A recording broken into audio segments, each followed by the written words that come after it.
Good evening, Otters. Doesn't it look like I'm in an amazing tropical place? It's actually the teacher's lounge at school. We have these giant posters up so that we have something pretty to look at while we're eating lunch. We thought that was a lot better than just a plain wall. Today's story is The Most Magnificent Thing, and it's all about what a little girl does when things don't go quite the way that she hopes. The Most Magnificent Thing by Ashley Spires.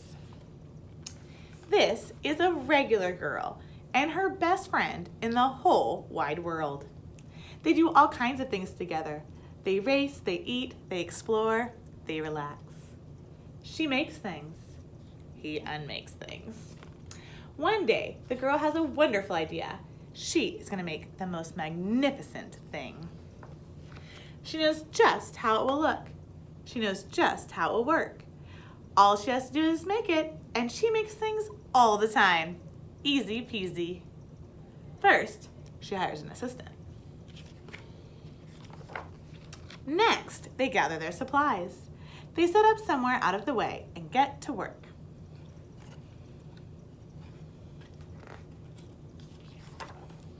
The girl tinkers and hammers and measures, while her assistant pounces and growls and chews.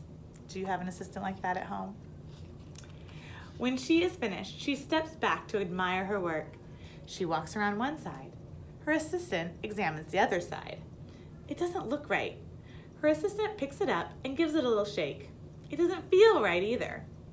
They are shocked to discover that the thing isn't magnificent or good. It isn't even sort of okay. It is all wrong. The girl tosses it aside and gives it another go. She smooths and wrenches and fiddles. Her assistant circles and tugs and wags. When she is finished, she stands up and takes a long look at it. Her assistant gives it a nudge with his paw. The thing is still wrong. She decides to try again. That's good, huh? She keeps trying. The girl saws and glues and adjusts. She stands and examines and stares. She twists and tweaks and fastens. She fixes and straightens and studies. She tries all different ways to make it better. She makes it square, she makes it round, she gives it legs, she adds antennae. She makes it fuzzy, she makes it long, short, rough, smooth, big, small. One even smells of stinky cheese. But none of them are magnificent. Her hard work attracts a few admirers, but they don't understand. They can't see the magnificent thing she has in her mind. She gets mad. Has that ever happened to you when you're so frustrated? The angrier she gets, the faster she works. She smashes pieces into shapes. She jams parts together. She pummels the little bits in. Her hands feel too big to work, and her brain is too full of all the not right things. If the thing would just work. Crunch. The pain starts in her finger. It rushes up to her brain, and she explodes. It is not her finest moment. I'm no good at this. I quit. Her assistant suggests a walk. It's not much help at first, but before long she starts to feel different. Bit by bit, the mad gets pushed out of her head. As they stroll along, she comes across the first wrong thing she made. The bad feelings are about to start all over again. Then she notices something surprising. There are some parts of the wrong things that are really quite right.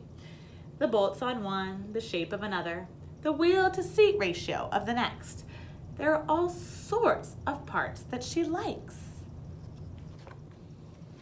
By the time she reaches the end of the trail, she finally knows how to make the thing magnificent. She gets to work. She works carefully and slowly, tinkering, hammering, twisting, fiddling, gluing, painting. Her assistant makes sure there are no distractions. This is the perfect thing to ward off bears. This will stop that leak. This one's all wet. The afternoon fades into evening. Finally, she finishes. She alerts her assistant. The pair take a good long look. It leans a little to the left and it's a bit heavier than expected. The color could use a bit of work too, but it's just what she wanted. They climb aboard and take it for a spin. They are not disappointed. It really is the most magnificent thing. The end. Wasn't that a great story? All about how sometimes when we try, we need to keep trying, and as we try and try, sometimes we get frustrated. But then if we step back and look, there's little bits of all the right things in our first tries. So don't forget, always keep trying, and splash into bed, otters. Sweet dreams. Go otters. Splash.